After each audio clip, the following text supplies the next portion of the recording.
In the English Premier League, of the many systems available, the 4-4-2 is the most popular. Manchester United, Arsenal and Liverpool, the three top teams in the English Premier League, all use this style, although all slightly differently. This video will show and demonstrate a progression of practices to help the coach understand how this shape may be employed in attacking situations. Many of the principles used are soccer principles and would apply whatever system was employed. However, the step-by-step progressions will give even inexperienced coaches the confidence to go ahead and use the 4-4-2 formation with their own players in an effective way. Most of the drills and exercises shown in this video will only include the actual players involved. This is for clarity purposes so as not to clog the screen with too many players. In order to be effective in starting or helping attacks, defenders need to be comfortable in possession of the ball.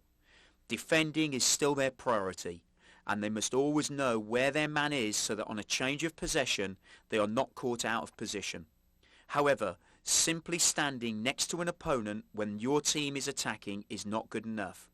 Defenders have to read the game and have two things in mind. 1. Where do I need to be if required to receive a pass? 2. Where do I need to be if we lose possession? In order to give some idea on how this may be achieved, consider the following practices. Note that in each one the fullback is dependent upon the understanding he has with his wide midfield player. Before we look at the defenders in attacking roles, it is worth taking a moment to look at the role of the goalkeeper in creating attacking situations. In the days when Schmeichel was in his prime at Manchester United, the opposition always needed to be on guard when he claimed possession of the ball. Often, when he was able to collect a poorly hit cross in an instant, he was able to hurl the ball 40 yards or more to a sprinting Giggs or to Kanchelskis, the Russian, on the right, and a counter-attack was started. On numerous occasions, Schmeichel's awareness and skill at finding the raiding players produced goals and goal-scoring opportunities for Manchester United. Where Schmeichel led, others followed, and other coaches demanded the same degree of awareness from their own goalkeepers.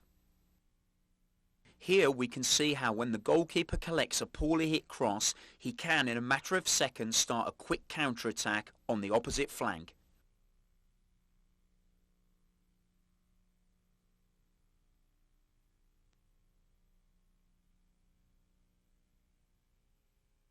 We will now look at attacking situations created by the wide fullbacks. This practice takes the form of a drill to explain the interchange between the fullback and wide midfielder. It can also be used as a finishing from crosses practice for the strikers as well. By doubling up in some of the positions and setting up players on both flanks, it is possible to get a continuous practice.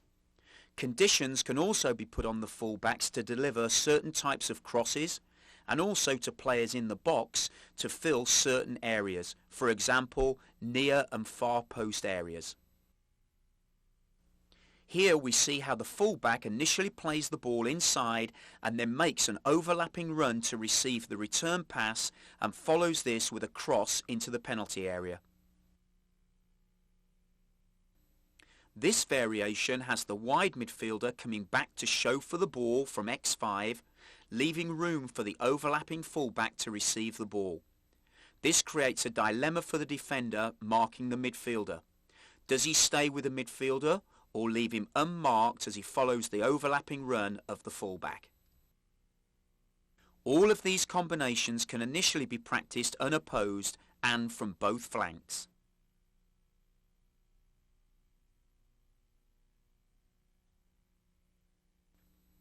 Here the showing midfielder receives the ball, turns inside and then plays out wide for the overlapping fullback. As you can see, the midfielder turns and passes to the overlapping fullback. However, in a real game situation, the midfielder should be aware when he turns of the possibility of attacking directly down the middle, possibly combining with the two centre forwards. There are literally many combinations using the forwards, wide midfielders, centre midfielders and defenders in order to release the fullbacks into the attack. Both the coach and the players can experiment with different ideas and then practice them first unopposed and then gradually add defenders to make the practice more game realistic.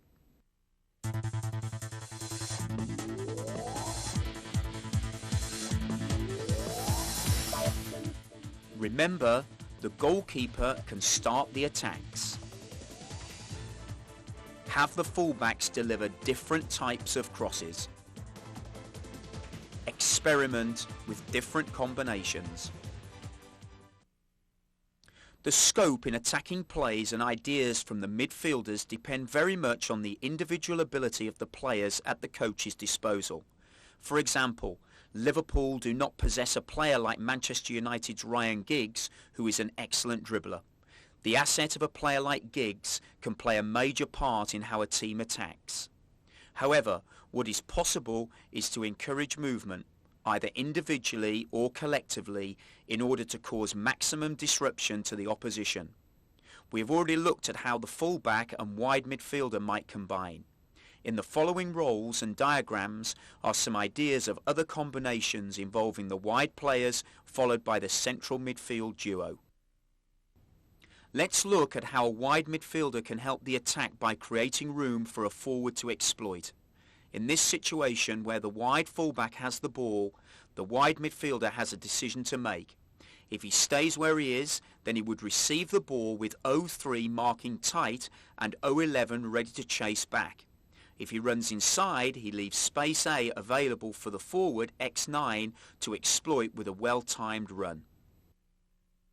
Please note how the highlighted midfield player makes a run inside to create room for the forward to run into and receive a pass from the fullback.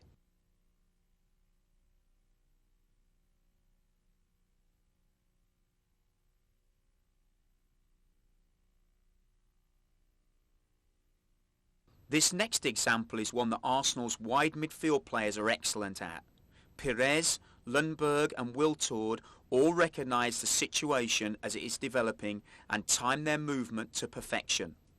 The trigger is often, as in the diagram, where a forward is able to come deep, receive a pass and turn to face the opposing back line.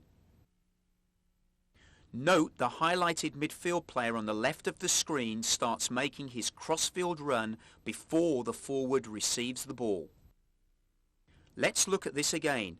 The forward comes and shows for the ball, receives the ball and is able to turn and face the opposing defenders. He then is able to play a through pass to the wide midfielder who has made his run from the opposite flank. This type of run can cause major problems for the defending team, as it is very difficult to not only keep track of the run but decide which defender should mark him. This example is the sort of situation Manchester United winger Ryan Giggs can often exploit with his pace.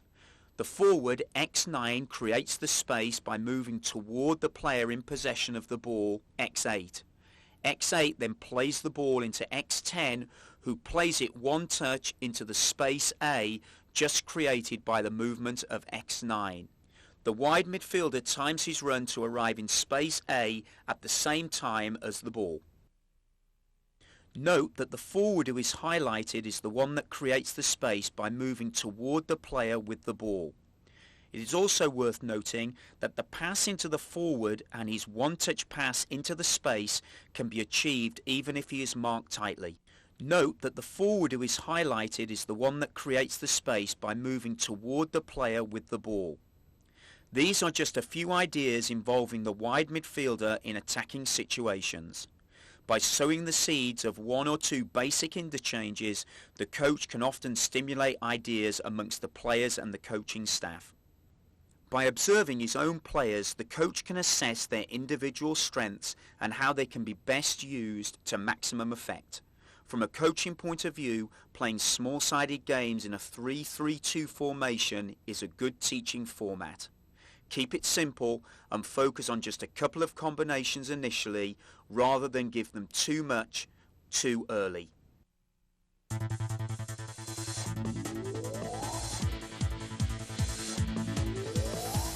Create room for other players by making runs inside. cross-field runs can be effective and difficult to mark. Look to exploit the space created by the movement of forwards. We will now look at the role of the central midfielders in attacking situations. When their team is attacking, the two central midfielders need to understand that if they both venture too far forward at the same time, they will put their team at risk. Therefore, one central midfielder needs to hold back if the other is going forward, and they need to be able to recognise these situations as they occur. So when the team is able to work the ball into good crossing positions, the coach is expecting one central midfielder to be in the penalty area trying to score, while his partner supports around the edge of the penalty area, anticipating any knockdowns. A, B and C refer to the three main areas that need to be filled when X7 gets into the crossing position shown. Obviously, this requires a minimum of 3 attacking players, and one would normally expect the two strikers X9 and X10 to be involved. This means one more player is needed, which is usually one of the central midfielders, X8 or X4. It can sometimes include the opposite wide midfield player, X11 as well. In this example, the central midfielder X8 is able to attack the far post. X4 recognises this and therefore holds his position outside the penalty area, as does X11. Here the central midfielder that is highlighted is close enough that he can join the attack and make a run towards the far post. The other central midfield player and outside midfield player recognise this and stay deeper outside the penalty area. Because the second central midfield player and the wide midfield player can see the play developing in front of them, it is their responsibility to make the decision of how far they should push up. Here we look at what happens if the opposite wide midfield player can get into the penalty area before either of the two central midfield players. As you can see, the two central midfielders are behind and supporting the attack. They can see the wide midfielder running into the penalty area ahead of them, and so they make the decision to hold their runs outside the penalty area.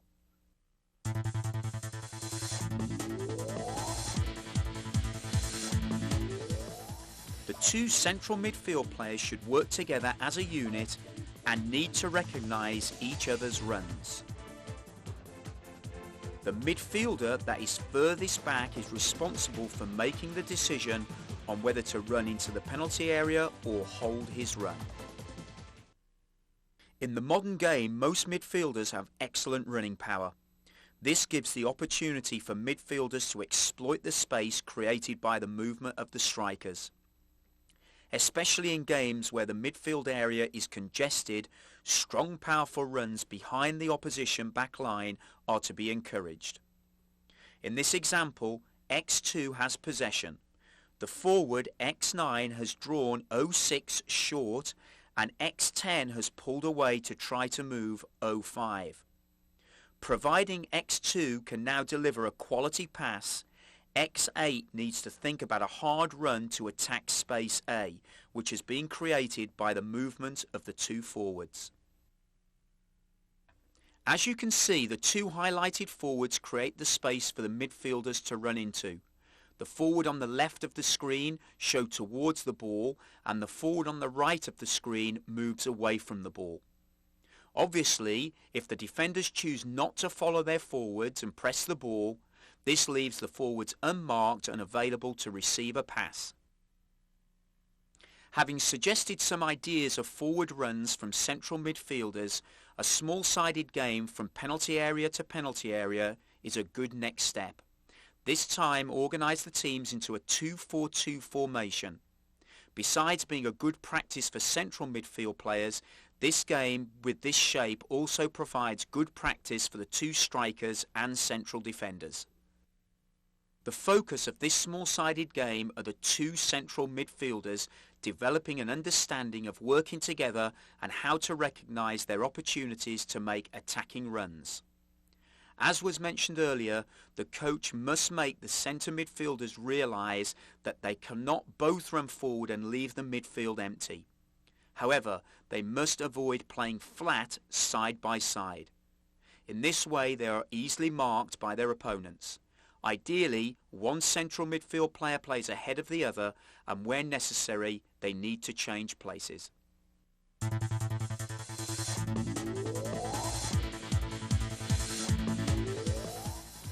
Recognise when and where to make attacking runs into spaces created by the movement of the two forwards. It is difficult to imagine a top-class team not possessing at least one valuable, outstanding striker.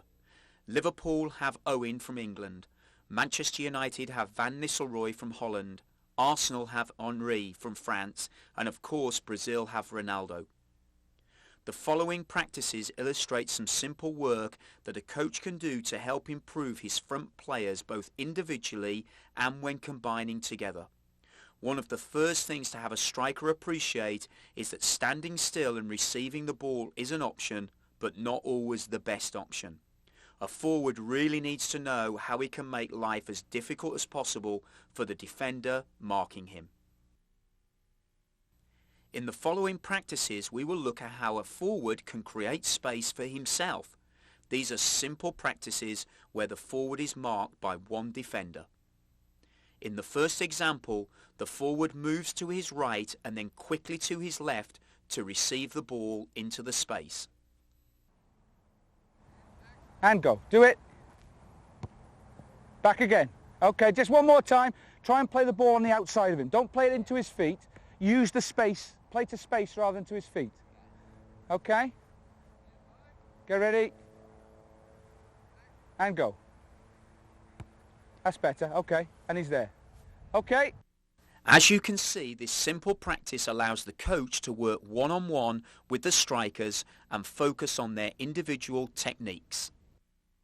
To make the timing of the runs more realistic, a second player is now added who dribbles the ball 4 or 5 yards forward and then turns to pass back to X2.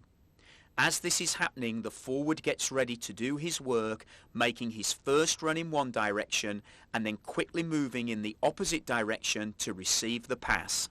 And go. Dribble it, Matt.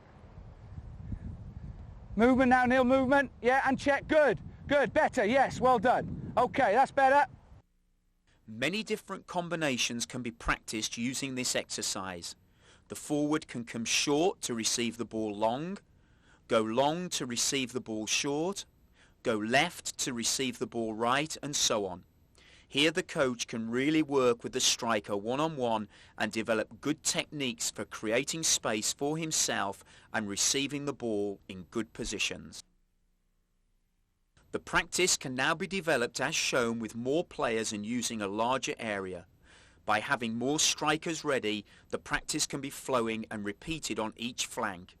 In this first variation, the forward comes short when X7 receives the ball and then goes long to receive the pass over the top.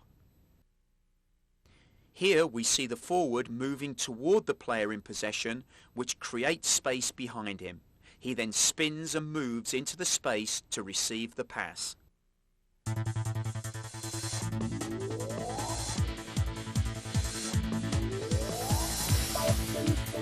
Create space by moving in one direction to receive the ball in the other direction. Forwards should also learn to play as a pair, working together to create problems for the defence. The following set of practices gives some suggestions of how two strikers could begin to develop an understanding of playing together by either creating space for each other or playing off of each other. All the practices can be performed in an area around the edge of the penalty area so that the combinations can be finished with a shot on goal and a follow-up for rebounds by the other striker. To start with, much of this work is done unopposed until the coach feels that the players need to be challenged. When adding defenders, start by adding one and then progress to 2 defenders. In this first example, as the wide player X3 receives possession, the forward X10 comes towards the ball and then spins to receive the ball in the space he has just created. Again, when setting up these practices, several players can be positioned at each cone so the practice is continuous and from both flanks. In the following exercises, it's important to remember that the midfield player, X8, has to be looking to play the appropriate pass for the strikers depending on their runs. Also, the strikers need to work on the timing of their runs, the quality of their shots on goal, and for the non-shooting player to follow up. Here we can see how the movement of one forward creates the space for the other forward. In this combination, X10 makes a diagonal run towards X4. X8 passes firmly to X9, who has held his position. X10 allows the pass to go by him and then follows. X9 sets the ball off for X10 to go on and shoot. The timing of runs is critical. These combinations will need to be practiced many times over for the two forwards to develop an understanding with each other and the midfielders. In this combination, X10 moves towards X4 with the ball and spins to receive a one-touch pass from X9. And play. Nice pass across. Good, go on then, go on. Yep, that's all right. Here, X8 plays a softer pass towards incoming X9. X9 plays a one-touch pass to X10 and spins into the space he has just created for himself. X10 plays a one-touch pass back to X9. As you can see, this is just a straightforward give and go between the two forwards.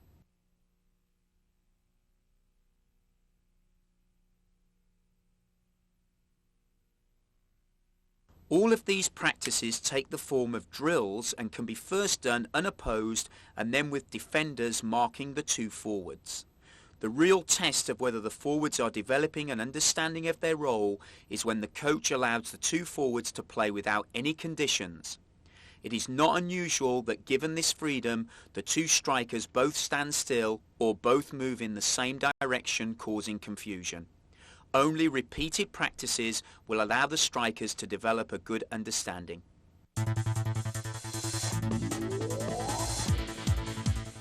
One forward should move to create space for the other forward. Timing of the run is critical. Many repetitions are needed to develop an understanding between the two forwards. Having satisfied himself that the strikers are ready for a further challenge, the coach can play the small-sided game from penalty area to penalty area with a 2-4-2 formation. This will provide plenty of opportunities for the strikers to practice their individual play as well as their combinations. The final step in putting all the attacking ideas together is to practice them in small-sided games. The formation can be either 2-4-2 or 3-3-2, depending what position the coach is working on. Let's look at 3 examples from a 3-3-2 formation. Okay, and play. Come and get it. Give it to him. Turn. Play him. Good. Go on then, play. Okay, and rest. And rest. Here we see a few simple passes that release the outside fullback into an attacking situation.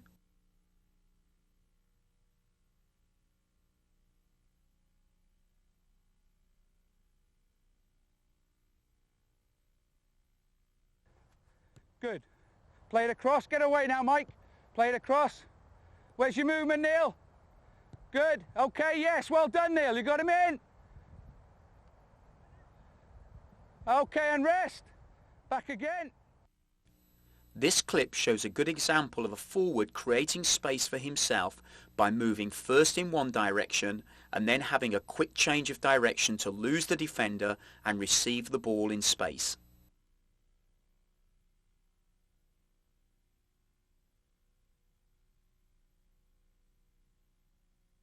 Get it, Josh. Turn and play.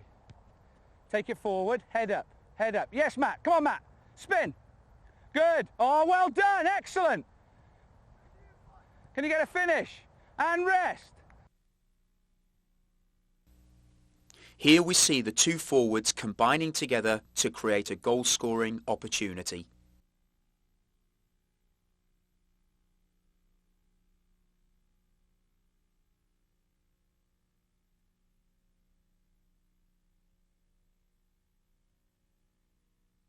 Now we will look at three examples from a 2-4-2 formation. This formation allows the coach to work with central defenders, central midfielders, wide midfielders and the two strikers. And play. Out of your feet, look forward. Go on, Jordan. Good. Good. Well done. Good. Well done. Play. Okay, and rest. The highlighted player is a central midfielder who exploits the space created by the movement of a forward. He exploits the space with a well-timed run from a central position.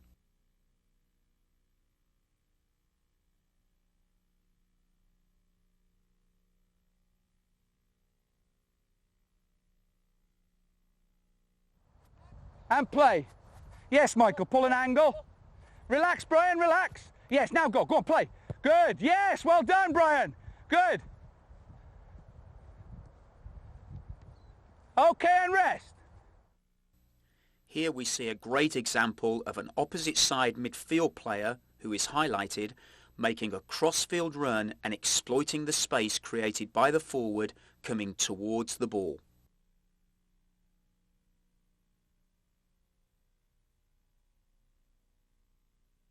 And play. Yes, Michael, pull an angle. Relax, Brian, relax. Yes, now go. Go on, play.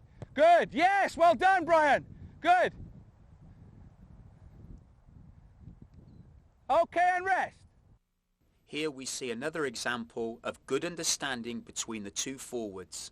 One forward comes towards the ball and the other forward runs into the space created by his partner to receive the pass. And play in front of him, out of your feet. Yes, Neil, work him. Yes, Matt. Slide it in. Good. Great ball. Well done. Good. Okay, and rest there. Rest there. Just about every quality team has one or more excellent strikers. The English Premier League has more than its fair share. Here we will take a look at the favourite moves of Owen of Liverpool, Van Nistelrooy of Manchester United and Henry of Arsenal. Because Owen has electrifying speed, he is always a threat to the space behind the defenders. However, he is also an expert at creating that space for himself first.